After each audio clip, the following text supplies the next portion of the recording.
You're so live on Newsfile. It's on Joy 99.7 FM. It's on the Joy News channel on Multi TV. My name is Evans Mensah. My guest, Abdul Malik Kweku Bako, Kofi Bentil with Imani, Kweku Kwating, he's the incoming Deputy Finance Minister. We have we have Kweku Ricketts-Hagen. He is the member of Parliament for Cape Coast. Deputy Finance Minister. Former Deputy Finance Minister and former Deputy Trade and Industry Minister also here with us. Okay, having said that, all these finance trade issues, it's time to go into the controversial bits of the State of the Nation address. Not that the condemnation of the political attacks are not controversial, but this is where it really gets serious. The president started by talking about the state of the economy. We've all been waiting to hear what the true state of the economy is. He gave us this sense. Watch. We will reduce significantly the fiscal deficit this year. Mr. Speaker, Ghana's economic growth has also declined dramatically. Notwithstanding the record amount of financial resources at the disposal of the previous government, Ghana's GDP growth in 2016, including oil, is estimated at 3.6%. This is the lowest GDP growth in about 23 years. Mr. Speaker, at the beginning of March, the Minister for Finance will come to this House to lay out in the national budget the details of our economic policy and the clear roadmap that we have laid out for taking the country out of its current predicament and onto a sustainable path of recovery, jobs creation and prosperity. I was elected to fix what is broken. I was elected to fix what is broken. And my government and I are determined to do just that.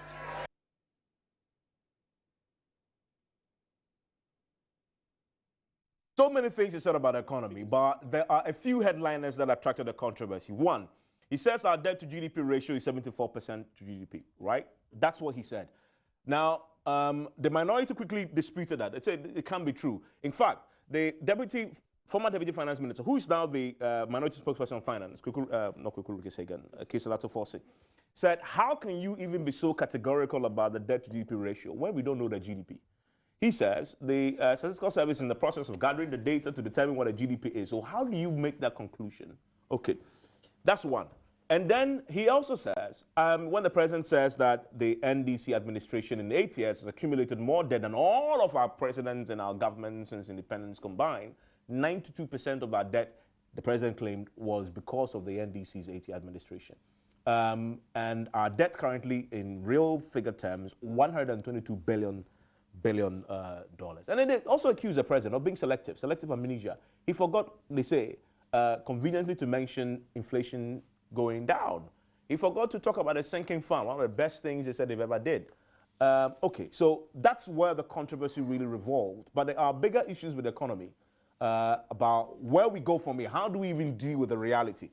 There's even a conversation about the reality. People are doubting what the reality is. So how do we even know what the reality really is? Maybe Kofi Bentil is the independent guy here. He's a neutral person. Maybe he can help us, give us a reality check on where the real state of the economy is. But Kweku, you've heard the many... Yes. Suggesting I'm not independent. You forgive me. You are. I guess I've listened to Kweku in the past when it comes to the economy, and he will always tell you, when it comes to the economy, It's true. So I didn't want to. That's my Achilles heel. I get We you. are independent right here. The other guys are here. But Kweku, the serious stuff that have been raised. Kweku, right. The serious questions have been raised about. I know you played a part in putting the speech together for the president as far as the finance is concerned. They doubt you that the thing is 74% to GDP. The president in South Africa, in an interview he granted a couple of days ago, said it's 65. He left 65% to GDP. And then you say that they've accumulated more debt than anybody else. They say that can't be true. I mean, so give us what the facts are. How do you justify these bold claims the president made? Well, to start with, let me quickly respond narrowly to this debt, because the president also mentioned it. Then I'll go on to just summarize what was really behind the president's delivery on the economy.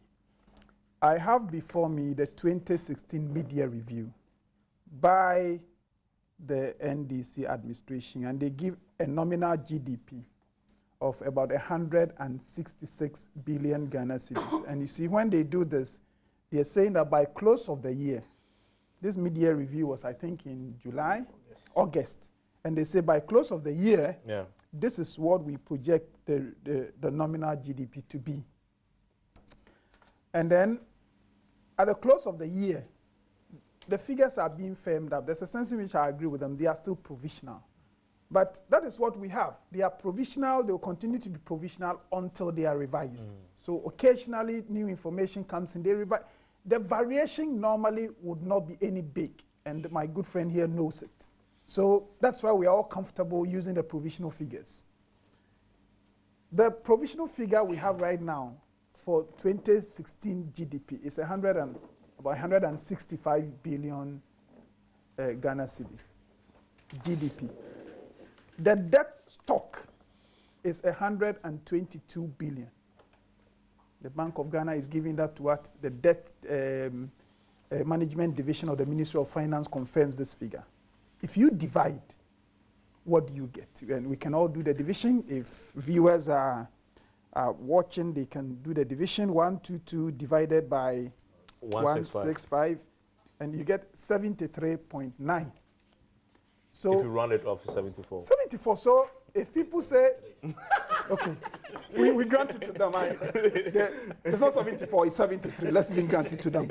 That's 73. Right. So when we say the president was not truthful or that his figures were inaccurate, which figure was inaccurate? Is it the debt stock right now, 122 billion, or is it the GDP, which the outgoing government estimated to be around the same figure? They have to be clear. And that is the point I have made in respect of all the other commentaries that they have run. That the president set out to give us the state of the economy. He put out facts. If you think any of these facts are incorrect, you isolate those facts and then, but to go on about this, he painted a gloomy picture and it's neither here or there. Now, broadly, what did the president seek to do? Don't forget that on the 5th of January, just a month before, the then president had gone to Parliament to give us the State of the Nation address. And he had, and we can go back to that statement and see, I wish, because we had closed a year, it would have been amazing if President Mahama then had given us the statistics, the debt stock. Then we won't be in this business where it would have been given by. If I recall correctly, I think it was really missing. He didn't comment. The detail was missing. He didn't comment on any of these figures. Yeah. It is important, therefore, that the new president had to provide these figures. But the president started his address by saying that we were elected to fix what is broken. So it was not just going to just a quick run over negative statistics about the economy to achieve any purpose. In fact, I've been working closely with the finance ministry as a member of the transition team. And the attitude of the new government is that if you go telling everybody that my economy is in bad shape, it's in bad shape, you hurt the economy. Because there are investors there doing business with us, they begin to exit. What that is to say, they've invested here. So, well, if this economy is not going well, then I have to move out. So we never have any motivation to do that. However, that's an interesting admission. Yes, I'm telling you. I'm saying this. When you're in position, you were hammering the economy. No, but I'm going to make a point that at the same time, if you hide information about your economy and investors and your development partners get to know, the consequences are worse. Then going forward, they don't even trust your economy. It is the reason the president needed to spell out the economy as it is right now. And he started by saying that we went into an IMF program. We started the discussions in 2014, entered in 2015. if you look at the parameters, and it is the IMF saying this, It's supposed to end this year, right? it's supposed to end in 2018. 2018. Now, it is the IMF is saying that if you look at where you were before you entered the program and where you are now, things have gotten worse. And it is the reason the IMF is now suggesting to us to consider extending the program, because it seems to me, they've not put it in these words, but it seems to me that as far as they are concerned, the period over which we've been with them has not yielded the outcomes. So that's the first point. And the president did make that. We have failed in achieving the objectives of the IMF program. So all the figures are worse. You're going to miss our deficit target. All of them, all of them, and my good friend is here. Now, more fundamentally, and it informs how the incoming NPP administration intends to run this economy. The fundamental problem of our economy is that there's a growing gap between the monies we are able to get and the expenditures we have to meet. And instead of dealing with these gaps, what we have seen has been excessive borrowing. That is why you have this debt to GDP ratio. And then we have overtaxed people, thinking that you can just tax and make up the difference. So it has been taxation and borrowing. We did indicate before the election that this is a strategy that was bound to fail, and it does not surprise us that indeed we did fail as a country. So what Nana-Addo did was to give the indications and to say this is why we're in trouble, so that it will be the foundation for doing what he says we will do. We were elected to fix what is broken. So he outlined some of the things we want to do. Yeah. And he says, we want to restore business. You see, if you're in an IMF program and you're not careful, the business of the IMF is fiscal consolidation. All they want you to do is live within your means. If you're not careful to remember that in order to live within your means, those who are generating your income, business and economic activity must grow, the consolidation will become unsustainable. So whilst you try to do consolidation, that is to say, whilst you try to live within your means and to cut out the bad expenditures and all that, you must pay close attention to that part of your country that would give you the revenue. So when we see revenue underperformance, and it was the reason we are in such a big deficit, because the businesses who would contribute their taxes, give you the revenue to help you live within your means, were suffering. So this is the reason we have decided to slash some taxes. We call them nuisance taxes. They are unhelpful taxes. It was a misunderstanding and I think wrong judgment to think that you can tax your way out of a deficit. So as Nana-Addo indicated, we want to restore business. We will take away all these unhelpful taxes. And then we will ease business. He made that point that we will make businesses easy to do. And he signaled a few things, that we will have to redirect expenditures.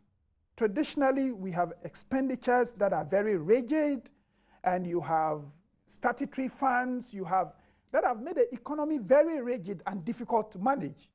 And the public sector keeps expanding, and therefore public sector expenditure keeps going up. What we intend to do is to take a comprehensive view of these rigidities in the economy, and to see where we can make savings, not just the rigidities, but also to correct the waste and to cut out unnecessary expenditure, so that you would free up resources to pay attention to the priorities that Ghanaians want: education, health, and the things that matter. We believe that if we can get we can sanitize the public sector by addressing some of the rigidities, but also by cutting out the waste, we will be able to reduce our borrowing from the domestic market and therefore crowding out business. So broadly, the point the president made was that we would review our expenditures and ensure that government would not feel burdened to overtax businesses and individuals. Government would not feel burdened to go to the private sector and compete with them for credit so that lending rates will be so high. Now, the point about inflation, I am happy that inflation is trending downwards. So why didn't the president mention it? Well, I'm coming. Of course, you couldn't mention everything, but also more importantly, what we should be discussing is the business people, when they hear inflation is going down, in itself, it is not what they're looking for.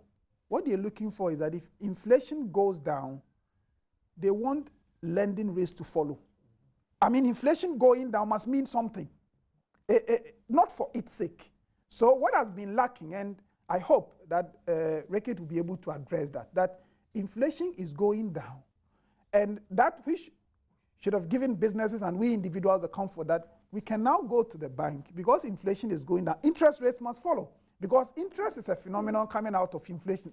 I don't want to sound too technical. What I mean is that if prices of items are rising very quickly, then when you borrow from somebody, the person says, you have to give me a big interest so that by the time you return the money, it can do what it would have done if you hadn't taken it from me.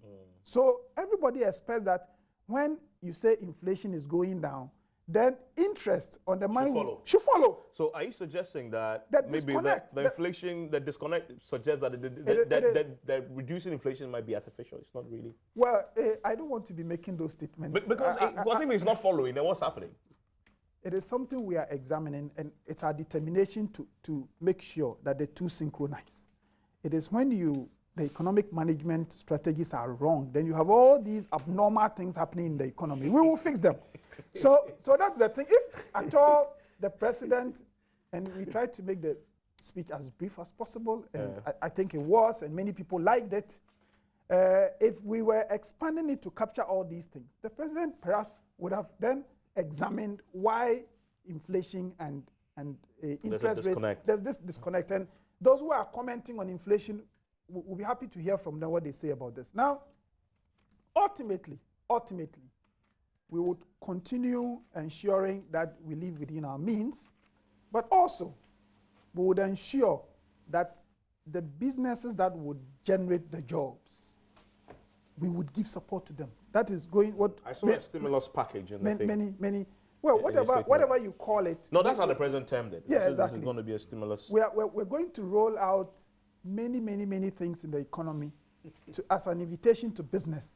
That this is a new regime. We see the private sector as our partners in development, and that if we deal with their problems and they grow, then we would get the kind of revenue we should from our economic activities. And that is how we intend to deal with this gap instead of borrowing and just taxation. Let me bring you, Ricketts.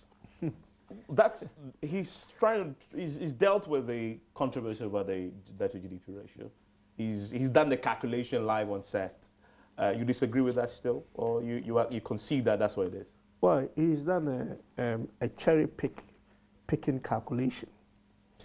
You see, it's interesting that when you look at the president's address, he seems to bring out every possible indicator, but chooses to leave out, or whoever put this together, and I'm sure Kweku was part of it, since he's got the nominal figures for GDP.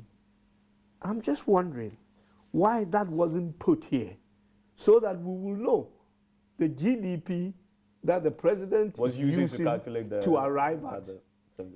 Yeah, because you know, well, here you've left it, basically. Okay, but better late than never. Now we have it. Yeah, but does it change your position in a way now that you know? It is absolutely wrong. I mean, you see, this thing was started when Dr. Baumia used to do his lectures, and all that. And it's not only the GDP. It's not only the what is it called, debt to GDP ratio that is wrong, but even are you saying the debt to GDP ratio is wrong? The 74% is wrong. I will come to that, and I'll give you why all these numbers. As I said, you can pick two economists, and they will pick two different, set of figures to make different arguments, and that's exactly what you're doing. You see, we have a fundamental problem as to how this whole calculation is done, and then sometimes you hear, oh, we are dollarizing, we are de-dollarizing. Look, whether you are dollarizing or de-dollarizing, there are basically rules for doing this type of calculation. And let me just pick two examples. Number one, the way they've done their calculation to arrive at the fact that 92%, I believe, is what the president said, of the debt stock, was incurred by in us. 8 years. It's absolutely wrong. The whole calculation. Can we deal with the debt to GDP ratio and rest? Yeah, well, no, because it has an listening implication. It has an implication. He has promised to deal with that. Yes, I'm not letting him off the yes. hook on that. I want him to, so that I don't destroy his trend of it has argument. an implication. You see, We'll come to that definitely. they have come up with this debt stock, their debt stock in 2009 to be, I believe, 9.5 billion Ghana cedis. I'm not disputing the current state of, the debt stock of 122 billion, which translates to about 28 billion USD, if you look at it in USD terms. Now, they try to compare apples and oranges, where they take this 9.5 billion, take it out of 122, and then say, yes, we have 112, which belongs to you, billion. So when we take that and divide it by the 122 as a percentage, we get 92. That is absolutely wrong. Really? In any financial economics. Explain why. Because your debt, if I borrowed in 2008 and I haven't paid that debt and I have to pay it today, say supposing I borrowed 8 billion, because the actual figure 8 billion, and I haven't paid that 8 billion today and it's still there in $8 billion. If I have to use cedis, normally we are in a cedi economy, so forget about even the external part of our debt. You are in a cedi economy, so let's say you produce or make cedis to pay for that dollars. The 8 billion that you had in 2008, if the exchange rate at the time was say 1.21, that is how much you change cedis to pay for that debt. If that debt is sitting there in 2016 and you have to pay, you are not going to change the cedis to dollars at 120, 1.21 to pay. You will change it at the current rate of around maybe say 4.3 or wherever it's gone now. So to pick a 9.5 billion debt based on 2009 exchange rate and try and compare it to a current debt of, because the present value of your debt stock I'm pretending I understand, but okay. I'm talking about some present value, it's okay. meaning the value today. Let me. This is a very fundamentally you dispute it's that. a fundamental error. So can you help us with what in your view what is the debt to GDP ratio? Okay, I think that will help us. We'll come to the debt to GDP just soon, but let me make this point because it's a fundamental error. And if you understand that argument, that if you had borrowed, let's say 100 cedis, $100 last year, but you haven't paid, but you are coming to pay it this year, you are not going to use the exchange rate if you need to change cedis to do that. So the point you're making, just so I hope I understand what you're saying, is that they have conveniently forgotten the role of the exchange rate in determining the figure. So that's why I'm using the word present value in terms of exchange rate. I think that is understood. Yeah. So what is it? So the present value of their debt, if they want to do that analysis they've done, it's actually 32.71 billion. If you take cedis. Yes. Okay. Cedis or dollars? No, cedis. Okay. But And this whole thing about No, their debt and our debt. Look, please. No, because if I can just slot in this so that you address it. It's not your debt. It's not your debt and our debt. It's the debt of Ghana, the Republic of Ghana. Okay. Yeah. Therefore, you cannot apply different exchange rates and do comparison. You brought the analysis. We didn't do the analysis. Okay. You are the one showing I think we've addressed that. So that let's move to the. So what I want to put on record, and I did say this on the floor of Parliament, that the Parliament is a house of records. Therefore, the figures should be corrected, and the figure I'm putting on the table, and I can give you the back of the envelope calculation, is that it should be 75.1% or 75%, not 92. No. The 92 you. Okay, so you're saying that they have accumulated 75% percent of the debt and in not 8 years. 92. But even that is very huge. It is huge. But you see, Even to admit that it's let's mind-boggling. try and understand certain things before we talk about things being huge. Huge in relative to what? So hold on. You've got to understand. No problem. There are fundamental problems in this economy that people pick figures here and there and try to address them wrongly. So that is one fact. The 92%, and I would challenge it any day. Whoever put that calculation together, okay. So it's 75. 75. Okay. All right. Now let's come to the GDP calculation. They have calculated the debt as a percentage of GDP. As I said, when they could have helped the president, as they have got here the debt figure of 122. They should have also given us whatever assumptions they base their figure on and say that we think that the provisional GDP is 160. So we cannot verify. We cannot verify. Please, you never put that in. Please, when last August? This what? No, we're not. I'm talking about the president's statement, not last August. The president's statement. He says if that was available last August, Yes. you should just give it to the president to put it in the statement. Yeah. That's what he's saying. Because you pick other figures. We shouldn't argue about it. That's what he's saying. You pick He other says, figures. if you had it, you should have just asked the You should president have asked to because put you it. So put we every all calculate and You not, have put that's what he's saying. every what figure he's saying. in there, with the exception of the GDP, which you base your calculation on. Okay, no problem. No, we've made that point. Let's move on to your debt to GDP ratio. All right. So as you just mentioned, I think you said Honorable Akufo-Addo was, disputing 73, 70. Yeah. Because of whatever assumption you make as to what your GDP is. Will influence the figure you arrive will at. influence that. So what's the figure you arrived at? All right. And give us the details you used to arrive at that figure, because he's done that. Yeah, sure. And then he came with this 165. Let me just show you something here. Because until the figure is actually given, you can make any assumptions and come up with your GDP figure. Look, you did say There's this thing that you should deal with. I'm saying that last. He's looking for the document, so you can go. You can go. You can go. August, you look your for the calculation August, is absolutely please. wrong. Ricky, so as you look for the document, he can make that August, August 2016. The supplementary, the supplementary, end of year. Oh, you look for the document. The supplementary budget that was brought to Parliament by the NDC administration said this GDP, which is now asking me to speak of the underlying assumptions, quoted it as 166. Right. I have quoted it. We are using 165. Yeah. They said 166. If you are now asking me that, where did you get the 165 from? The question I'm asking him is, when you put this 166, when you brought it to Parliament, what was the underlying assumption? You see, you are picking a GDP at the end of the year to do your calculation. Yes. Yet you are picking a GDP that lacks a whole quarter. But you are projecting close of the year. This is close of the quarter. Okay. Close of the year GDP. Okay. Mr. Kwating, please allow him to. I wanted to settle on the GDP to debt ratio. Our economy, that is because of exchange rate and all that. So let's dollarize the economy. Our economy is generally known to be around 40 billion US dollars. GDP. Yeah, GDP. 40 billion US dollars, plus or minus one, depending on how you want to look at it.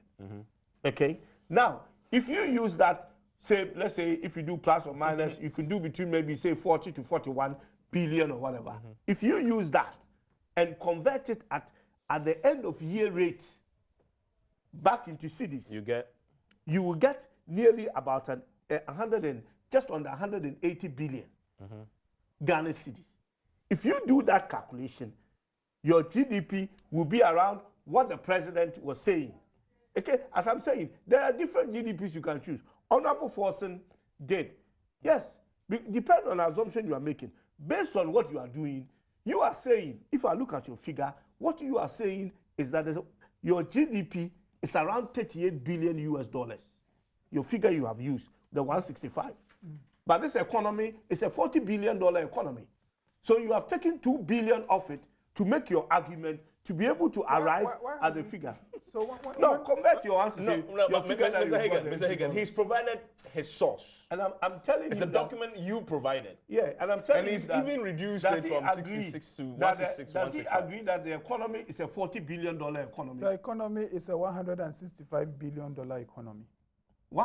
65 billion Ghana cedi economy. Okay. That's what it is. But Why should you want to go and convert it? You know, let's do the city so we can all have a exchange standard. rate. You know. There are Why complications. exchange rate? You have your cedi. You simplify. The economy is not just No, but it's Mr. not Hagan, just a city economy. The city is let's assume it's a that base currency. let's assume So that convert to the yen. Why don't you convert to yen? No. Okay, Mr. Hagan. We only use two currencies. Mr. Kwasi, The just a second. city- Mr. Hagan. So let's assume your $40 billion a year is true. Where is it coming from? I'm just giving you that's why I'm making the assumption. No, so that's an assumption that it's 40 billion. No. Yes, generally our economy But is you can 40 inside billion. to any particular document that we can all go and access. Oh, it. of course. Because I he mean, has his document here. If you check, if you go to various was the Ghana statistical. So you disagree with 74%. I disagree. And it's totally. what? So for you is what? Based on your calculations? Well, based on my calculations, 73. No, let him no, answer. no, Let him answer. it's It's what? Honorable Forson Yeah. who then I said you could get two different figures because you just told me that the So president, which figure did you arrive at that you because believe is that? the figure that we had before, Okay. where the president was alluding to, Yeah. was a figure of the figure that the president was alluding to was a figure around the 180 billion that I've given you. Okay. Means that the economy is around 40 billion US dollars. And the debt to GDP ratio would then be what? The debt to GDP ratio will be about around 67, 60. What the president was, I mean, about the 60. president said 65%. Yeah. So around 60 something. Okay. 67 as I have here. Okay. So that's what you are standing by. That's what I'm standing by. But as I said, Honorable Forson was using, because I'm not using. Because he went to 73. Yeah, because he was using the end, whatever the end figure. So which one should we take from the opposition? Well, when the figures are given, definitely, which will come in the next, because normally You expect it to be around the 73 mark. Yeah, the end of year figure, you will not get it until after a month or two or something. But your point that when it comes, you expect it to be around that so figure. they have used, yes, I expect it to be around what 73. Honorable Forson was saying. Okay. But at the time the I think so president, that should settle it. at the time the president was giving, the president Have figures a minute. the figures that were given to the president would be different from the figures that Honorable Akufo-Addo has used in calculating. Because of course, so the several months have president, passed and the so on. president is correct in giving the 65% figure as at the time he gave it, and Honorable Akufo-Addo is also right in giving the end of year figure position. Now, what I want to know is that they have provided here end of year debt to GDP ratio. Is he using a GDP at the end of the year or GDP that messes a quarter? Okay. And it's a GDP I beg that of you guys. messes a quarter. There are fantastic arguments about GDP and a quarter. So I don't understand it. They really, but can I, Don't try. Don't try. I want us to go to the issues that everybody can relate to. I mean, I think we even on this, even on very briefly, Mr. Kwasi. even on this. I can go to Kweku who will speak my language. Sure. Look, even on this, Yes. I can imagine that many of our viewers are listening and watching us, and they probably are asking, these guys, what are they doing? Look, what the president sought to do was not to generate this debate about your GDP, our debt, your debt. No. Our debt stock has hit 122 billion Ghana cedis. What does it mean for the average person? According to government, in this supplementary budget, it says it was going to use about 10.5 billion, in the end it exceeded that, to pay interest around this borrowing. Therefore, money that should go into the provision of chalk, roads, infrastructure, and the basic things that are of concern to people, we then use it to go and service our debt. If you add amortization, that is to say paying off the debt itself, this 10.5 billion that they themselves stated even at the time they gave the supplementary budget in August 2016 is 10.5. Now, I'm saying that the result is that government then is unable to provide support for job creation and to do the thing that it needs to do for people. Then it leads to joblessness and poverty.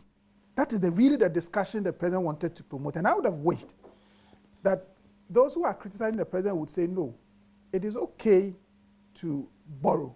Because if you borrow, you government yourself, you'll be creating jobs, and we did this over 8 years. That is President Mohammed's argument. So 8 That years. he took the money and used it for right that things. is the correct And so- argument. and so- where debt translates to investment. Yeah. And so, Says and he so- did that. and so we should ask ourselves, why has economic activity slowed down to 23-year high?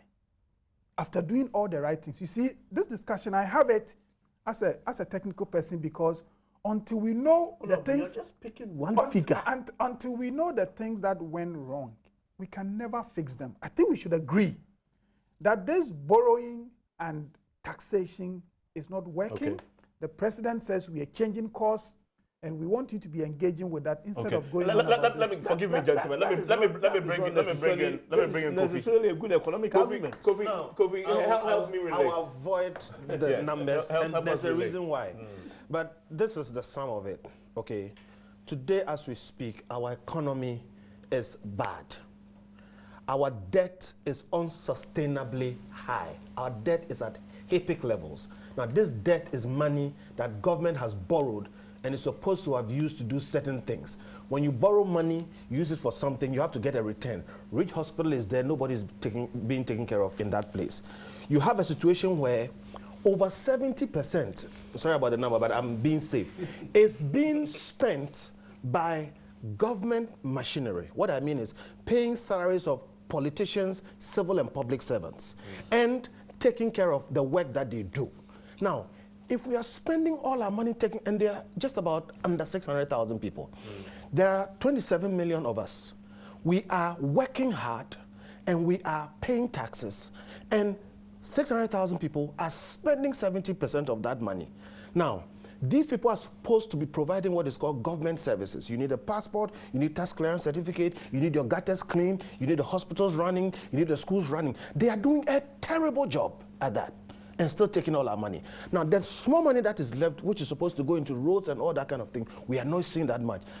On my street, the roads have been patched at least 4 times last year, and the potholes are back.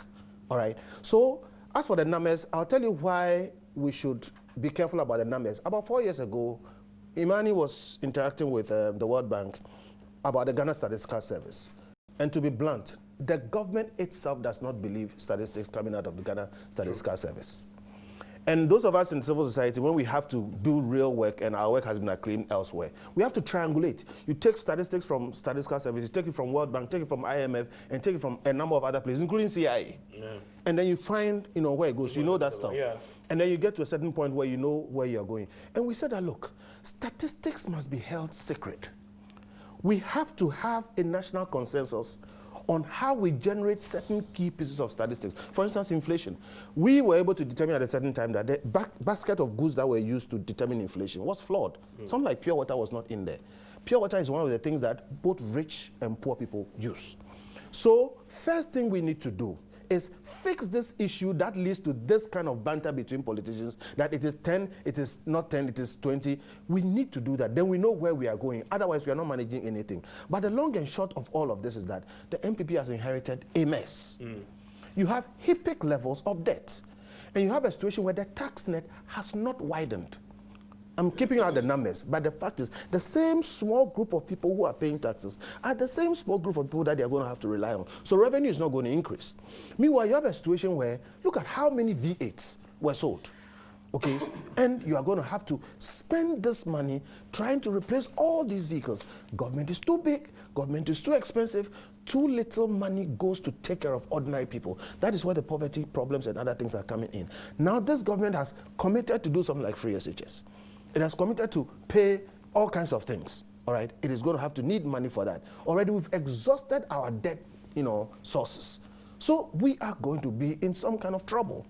What I think the MPP must be careful about is avoiding the tendency to try and solve every problem in 1 year. I think the president, everything is going to happen this year. I get that sense. Almost too. everything. I sit back, and I know you're under pressure. From an observer's point of view, you get that sense. You get that sense. Okay, so please, here's what I'm saying. Everybody knows that not every problem lends itself to quick resolution. And if a problem must be solved in a durable way, you must be deliberate about it and spend some time thinking through instead of just reacting. So we have a problem. We can spend all day defining the problem, but we do have a problem. MPP, we think you can solve the problem, but please don't try and solve everything tomorrow. You will make the same old mistakes. He said he's in a hurry. Well, he's in a hurry, but not every... Look, I'm more in a hurry than the president. And honestly, there are real... Look, students are outside stressed and stranded. Some of them send me emails, okay, that their fees have not been paid and they are stranded, basically being thrown out, okay. Everywhere you turn, there are real problems. Real problems. You have free SHS coming, you know, teachers have their issues, nurses have their issues. There are real problems. But again, if you try and solve every problem, you are not going to give us a durable enough solution. So let's be deliberate, let's take our time, let's go about it in a very correct way instead of trying to just please everybody in the first year. I know politicians don't like that stuff, but we really need to turn this whole, you know, tide of cyclical up and down and up and down and up. We are back where we were in HIPIC, you know, around HIPIC times. Okay, so look, the statistics are all fine. What we need to do is agree on them. So far, we are not agreeing, but I can say this for a fact. This economy is very bad. Can I respond to that? But briefly, I'll come back to you. Disagree. No, I'll come back to you. Just make a note for me. Make a note for me. Completely. We are missing some serious, make a note. Things here. Mr. Egan, just make a note for me. I'll come back. Mr. Bakujino. Wow. Very honestly, the confusion I am. Mr. Bentilas, thankfully, he's brought some little light to bear on my, you know, perception. I was absolutely confused in the course of the banter between my two friends here. And I'm not lying. First of all, I don't have the competence in dealing with economic issues. I'm being very honest with you. Of course, I feel it. I feel the hardships. I feel the reality. But I don't have a technical understanding, a very professional understanding of it. And then you see the multiplicity of figures and multiplicity of methodologies, and it was confusing. I have to be honest with you. But what's the reality? And Kofi tried in giving us an insight into the reality. It's about time maybe we depoliticize and demystify statistics and economics. It will be the way forward. Not that I know the solution, but I think the depoliticization and demystification will help a lot to make us arrive at a certain consensus. Because look, simple things like, well, simple in quotes, things like what is the debt to GDP ratio? Look at us here, 65, 73, 74. Either of them, not good enough. But here we are unable to come to a consensus as to the reality. Now the NDC says, oh, their contribution to this is 75, not 92. I found something very interesting when I read their statement, and maybe Mr. Hagen could help. After giving all the figures, this is what Aruna Idrusu said. In actual fact, the total contribution of the NDC to the national debt stock can be obtained by subtracting the 8-point-something billion left by the MPP from the $28.37 billion, which represents our total debt at the moment. This gives 20 billion or 87 billion Ghana cedis, and not the false figure of the 112 billion or 92 which Dr. Baumia and lately President Akufo-Addo have been peddling. The MPP at the current exchange rate contributed 34.72 billion to. Yeah, there's something I need to get clarity on. This 8.075 billion that left by the MPP, was it exclusively an MPP debt in the 8 years? Or some of it represent debt before? Yeah, because no, I'm just asking. I want clarity. Well, government is a continuous, so... Yeah, so the answer is that... Just the same way as the 122 they are talking about, it's not all NDC. Yes, I'm coming. Yeah, but you see, so if you are curing the mischief, then cure the mischief with some transparency and sincerity. It helps. Okay, because here we are... This analysis, not us. Oh, so you're taking a cue from them. Well, we are correcting the analysis they've done. No, but in correcting, you are not clarifying. That's why I'm asking this question. This $8-point-something billion that the MPP left, was it exclusively an MPP debt? That's the 8 years. Or part of it was before NPP 2001? Yeah, it would be before. Thank you. Before you see, NPP, it's part of the confusion. Yeah. It's part, there's a lack of sincerity. And I would not even say... That's not the case. You see, the same way as you look at our debt now, the debt we are talking about, which is the 100, includes Eurobond that MPP took in 2007. It's applicable to them as well. Yeah. That's the principle. So they shouldn't be coming up with this analysis. The point I'm trying raising to confuse is everyone. applicable to them too. That's the point. That's why I say depoliticize and Absolutely. demystify. And I agree Let with you. sincerity and honesty come to bear on how we push these figures. As for us, the non-economists, the reality we feel, the hardships, the pains. The fact of the matter is that this type of analysis are not helpful. In a sense, they're trying to say that this debt is yours. This one government is a continuous. Why do we? No, you know what? No, you did I have 2008. Running mate John Mahama began this thing. 2008, and I brought a statement here. They did a calculation of the Ghanaian debt from Nkrumah to 2008, and said that 50% of it was an MPP thing. When the things we double checked, it wasn't correct. So it began then, not now. But I'm saying that if we continue in this path, you miseducate all of us when it comes to economics. Unfortunately, you irritate us on top.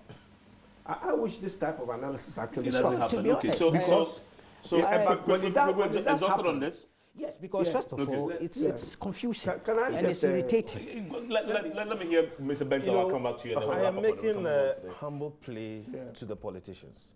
Statistics are cold, they are unemotional, okay, and they are objective. And it is absolutely critical that we know the state of our nation. First rule in management, if you are not measuring anything right, you are not managing it right. And I know the tendency for you to look at the glass as half full or half empty, okay? But a measurement must be objective. We need to take the politics out of statistics. We've had this debate for years in civil society, and it keeps pouring in to governance. And you will tell me, because we know it actually affects the way we run the country. Now, we have a Ghana Statistical Service, and we pay them a lot of money. You have National Development Planning Commission, you have the Office of the President himself, you have the Ministry of Finance, and you have all these people having to deliver a certain picture of what the state of affairs is. And still, even after the fact, the information is not out there. It is either we don't have the necessary competencies to do the job, or somebody is deliberately not doing what they have to do. And all of us are paying for it. Let me just finish. I'm coming there. I'm coming there. In civil society, we have to generate our own, and I can tell you there are institutions like Databank who even generate statistics for their own use. But you also have academia. ISA is there, the Department of Statistics is there. If you take statistics like inflation, like the debt to GDP ratio, they can be calculated by a formula that is widely accepted amongst people who understand these things. We should come to a position where we will have sacred statistics. We are all entitled to our opinions, but none of us is entitled to our own set of facts. I am asking that Parliament, please, if you have to bring GSS, we don't have to. Hold on. I'm just finishing. In that example I gave you about the discussion going on at the World Bank, we're going to ask that the Ghana Statistical Service subject itself to the review of institutions like ISA and Statistics Department, and insist that more or less they sign off on the kind of statistics that they are producing, because we cannot pretend that they are working and then we don't use what they do, because until we solve this thing, we are not going to run this country, and every government is going to come with their own statistics, and really at the end of the day, money will be spent and nothing will be done. From you. Let me start with Ricky again, and then I'll come to you. And I do agree with you, on that. You see, it's not about the statistics itself. It is how the statistics or the numbers are being used. Here, I was just talking about the analysis. Yes, I do agree with you that, we need to, if there is something which is not in the basket of various calculations, then we should make sure that they are there.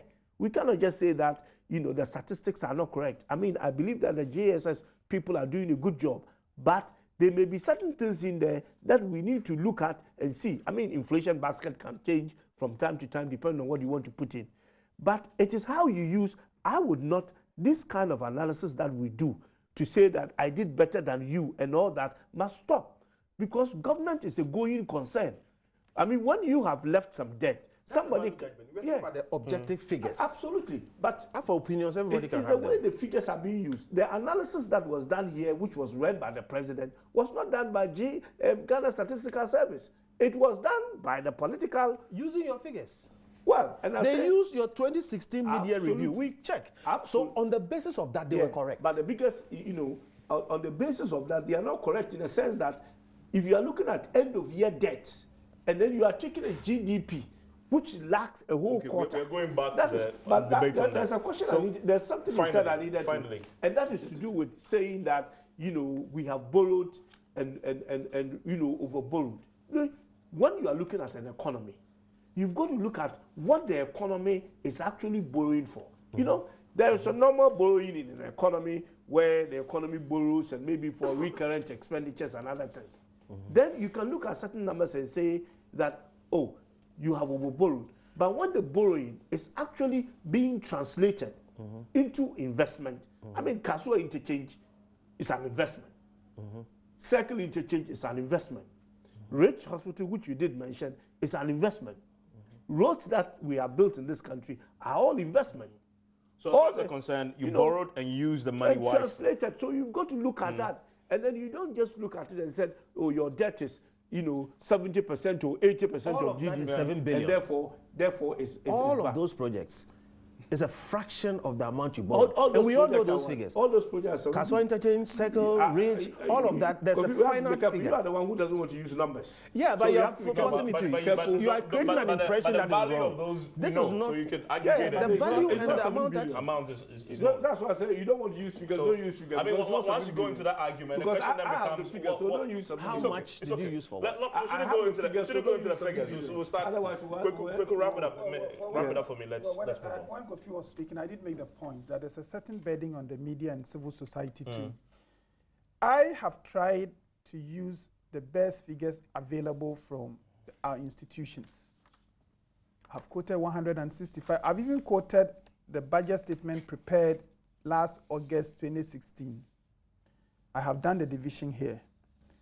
It is not very comfortable because my good friend here now does almost a different kind of analysis, going to take interest rates and then you just put all of us together and say, you people are confusing us. Well, I'm coming. I think there's also for doing this. I think there's a burden on the media and civil society to also listen to what the politicians are saying, not to get confused and to say these figures are right. That is the only way politicians will be careful, because they now know that civil society and the media are discerning. I don't think the best statisticians or the best economists are necessarily politicians. There are brilliant people in civil society. They should be telling us that these figures, whose is right, which one is the Ghana Statistical Service producing, and then those who are putting out the wrong figures and the wrong analysis would know that now if you do that, you'll be exposed. But it's very comfortable for the one doing the wrong if he can just throw some confusion in there and people just say that, oh, you people are confusing us. But my final point, look, let's even move away from the statistics. There is every evidence that our economy is in distress. Why did we go to the IMF? An economy doing well, you go to the IMF so that they direct you here and there. Why did we do that? If we will all accept that the way we have been doing things that has brought us here has not produced the desirable outcomes, and we are beginning to brainstorm about what we can do differently, let us not get into your debt and her debt. When Nana-Addo spoke, and I'm concluding, when Nana-Addo spoke and gave those statistics, he was not necessarily making the point that we are better than any government. That's absolutely what he was doing. What he was doing was that was absolutely what he was doing. Allow him to wrap up. These are facts. He says it here. What he did was to put out the facts, to say where we are, and indirectly, Nana-Addo was inviting the country to say, this is the challenge we have to deal with as a people, and that I am willing to lead the way Okay. Because we have to fix what is we'll expect the broken. budget to come and tell Sure, us that. we will So provide the put your GDP figure there, so we're we going know to what take GDP we're going to take a is. quick break now. When we return, we'll look at the other issues in the state of the nation, with, of course, i.e., free SHS, also the energy sector issues that he raised. But a number of you have joined us on Facebook. I want to read a few. Kwesi Champon from Maryland, USA says, if a GDP growth of 3.6% is the worst for 22 years or 23 years, it needs no debate. The reasons for such abysmal performance are what need to be interrogated. If they are unable to explain why there's low GDP outcomes, they should keep quiet and listen to and learn. Kwesi Obeng Ejusibisiase says, I thought the minority was coming to challenge the facts and figures President Akufo-Addo gave. I commend Mr. E.T. Mensah for saying that the president gave the real state of the nation. Booty Benjamin Achim says, a brief, inspiring and innovative speech by President Akufo-Addo captured the key aspect of the economy that needs a quick remedy to survive. Achiman Boakinwa says, the probe by the IOCO will help us to sustain the facts and know the way forward as a nation. As it will also serve as a deterrent to government officials who want to be served instead of serving the nation. Indeed, Ghana is working. Take a short break on return energy. And then later, very quickly, we'll go to Parliament, that probe into the bribery allegations.